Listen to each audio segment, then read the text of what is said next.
What's up everyone? Welcome to the video. Today we're going to take a look at how to replace the battery in this Hyundai Smart Key remote fob. This Hyundai key fob is going to be for the Hyundai vehicles that have a push button start ignition, and it's going to use replacement battery CR2032. I'll put a link in the description box of this video to where you can purchase these batteries if you're in need. The other thing I'm going to be using is a flathead screwdriver. So the first thing we want to do is remove the emergency key that's in the bottom of the key fob. That's done by pressing this release here that my thumb is on, and then the emergency key will pull out like that, and we can just set that to the side. Now if we grab our screwdriver and we hold the fob with the buttons facing down and we take a look at the bottom of it, this is the slot that emergency key just slid out of, and just below that we see kind of another little slot, another notch right here.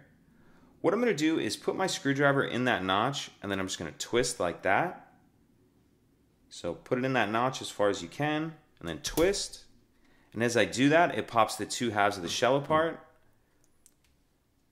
And in the back half of the shell, we see our battery right here. I'm going to grab my screwdriver and just use it to get under the edge of the battery and get it out of that holder. Now I'm going to grab my new battery, and I want to make sure that I'm installing that with the plus side down. And you kind of see in the holder there's this little metal piece here that my thumb's on. You need to tuck that side in first. So I'm going to have it like that, with that side tucked in first, and then snap it the rest of the way down. And now once we have our new battery in there, we can just put the two halves back together. Slide our emergency key back in, and that's it.